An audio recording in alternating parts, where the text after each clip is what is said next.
r/AskReddit. What was your worst duck? I'm actually going to die moment? Mountain biking and I just about slipped off a 30-foot ledge.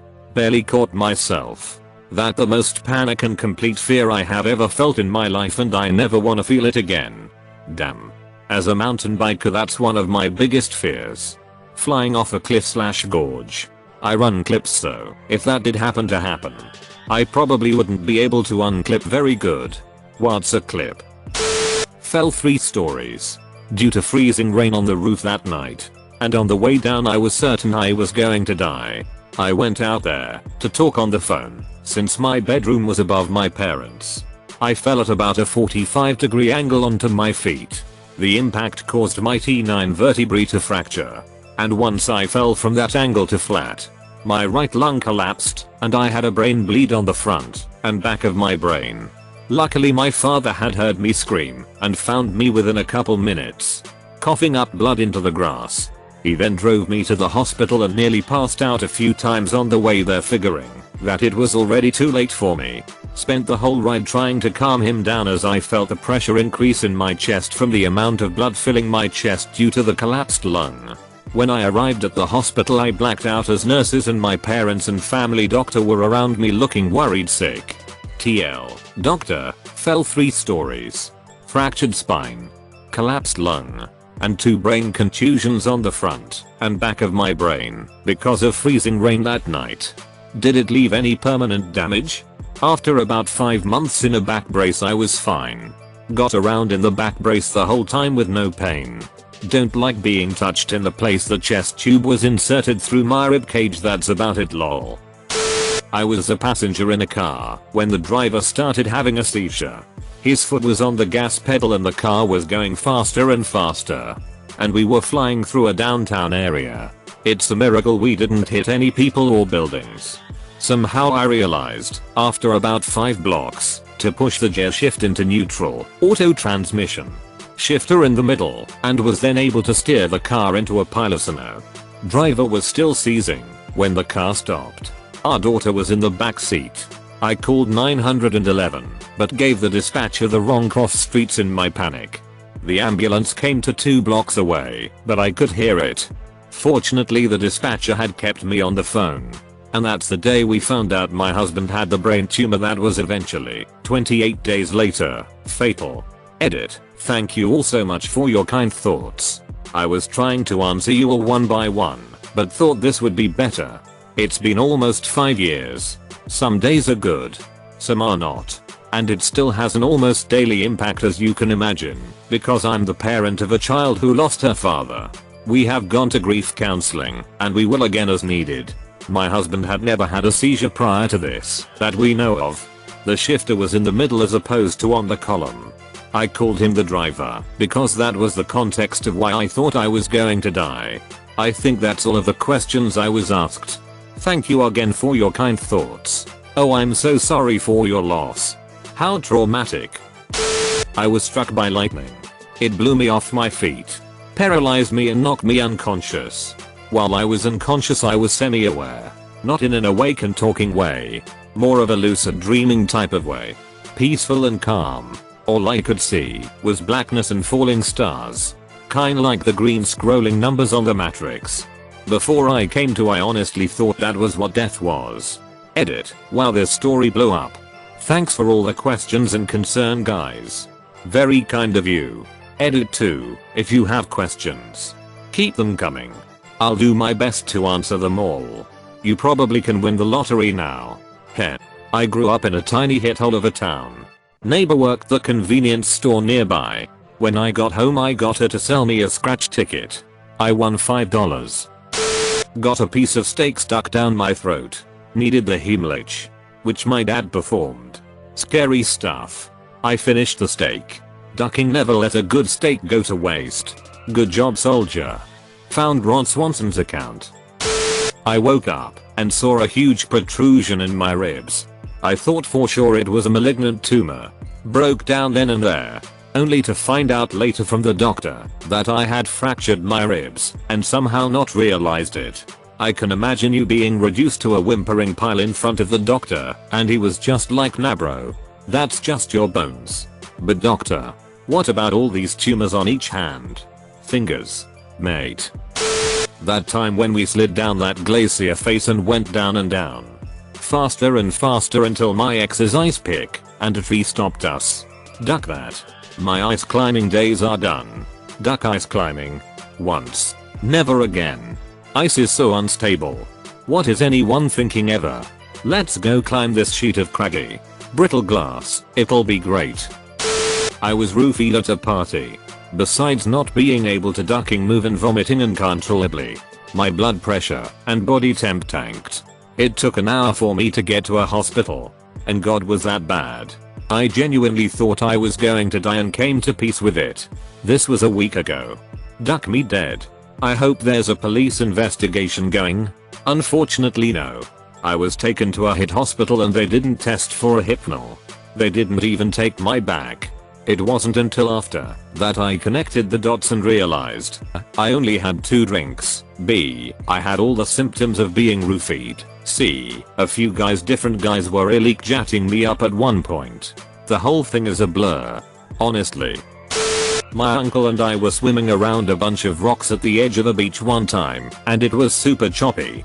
Big mistake because it got to the point where we wanted out and we couldn't swim the way we came because the tide was ripping way too much our way.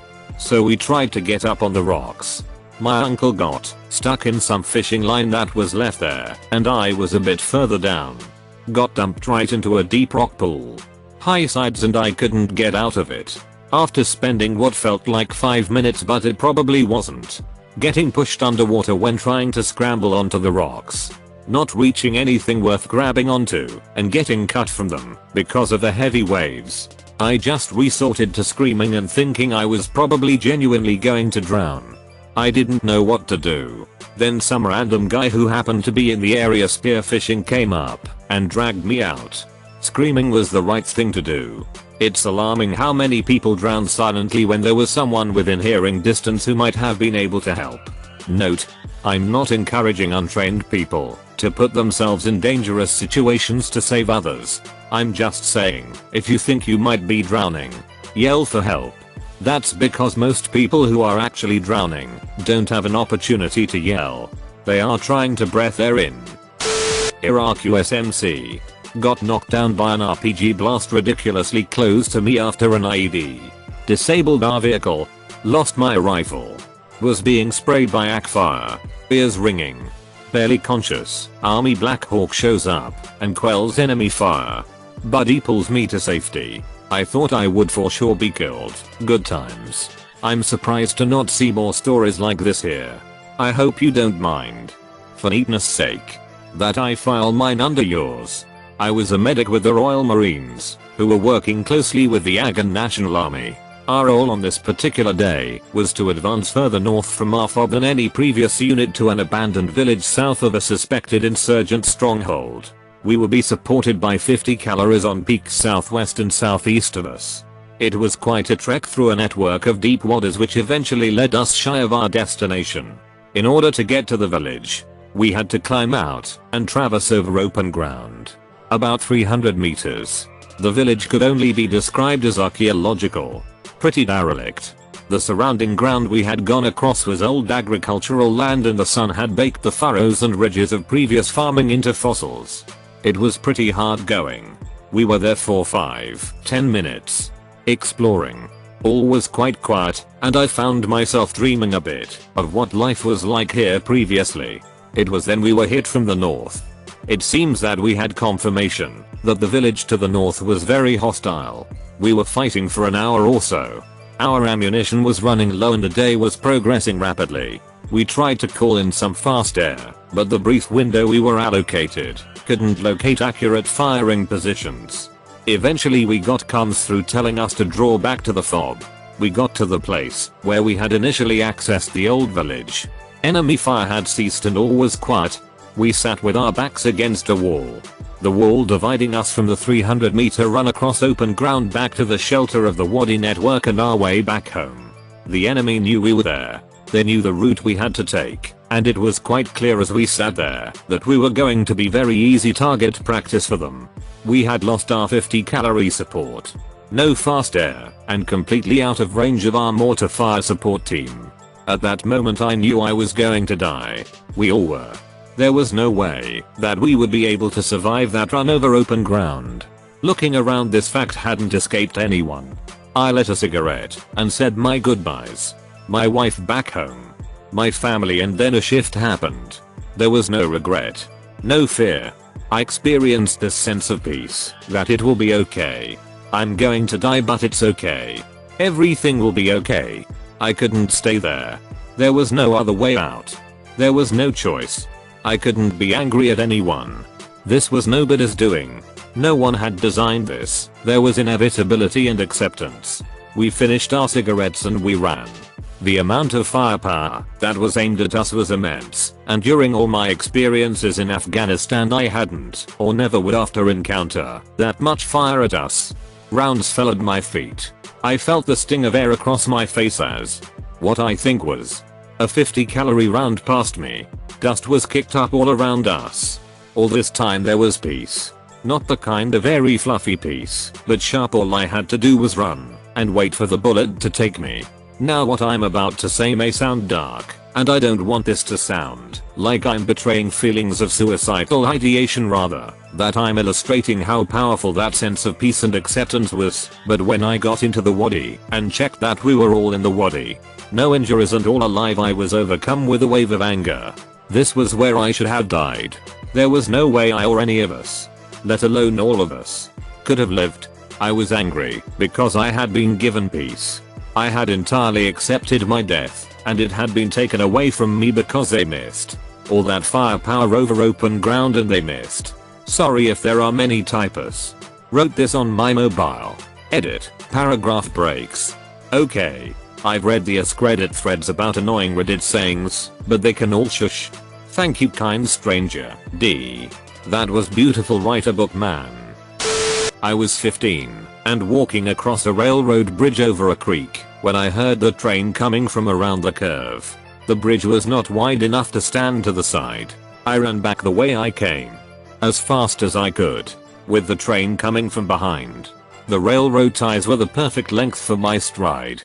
As I got near the embankment, the ties suddenly became further apart and I tripped, banging my shin, and I couldn't get back up. I crawled the last 30 feet on my hands and knees, rolling off the track at the earliest point possible. A solid 90 seconds later the train came by. I had lots more time than I feared, but I was terrified during the run. My uncle drives train, and you're lucky that they have experience with people playing on bridges and in tunnels. They generally go pretty slow through those areas for exactly that reason. At least those areas that are near town/cities. If you're outside of a populated area for whatever reason, stay off the goddamn tracks. Wearing bright colors is a good idea if your friends or kids or whatever want to go near them. But outside of zones where they slow down, you'd probably be surprised how fast they actually go. Assume a bullet train will come through at any second, and you might not have to have that surprise be deadly. My uncle almost quit, and his job is his favorite thing. It's his passion and his income for his family, because a guy went into the middle of nowhere, shot up on the tracks and sat there. He wasn't able to stop the train in time, and it was ruled a suicide because the man reacted to the yelling and noises but made no effort to move. On that note, don't kill yourself by anything that would require another human. It messed him up bad enough that I'm 100% sure it still bothers him today and will bother him forever. I've never seen that man cry before that. Just a sap. Edit. Aroga. Plus trains can't just stop. They take miles to slow down. They have to decelerate very slowly, not only because of the massive weight, but also the massive length of the linked vehicles. As I was upside down and everything was going in slow motion when I rolled my car. I'm still here though, and had no injuries whatsoever. Wear your seatbelts, kids. It boggles my mind that people don't wear seatbelts. A little discomfort for a lot of safety. I first read that as when I was in the upside down too much Stranger Things, I think. It is added comfort for me. Just seems like I'm driving naked without a seatbelt on. Ducking like and subscribe.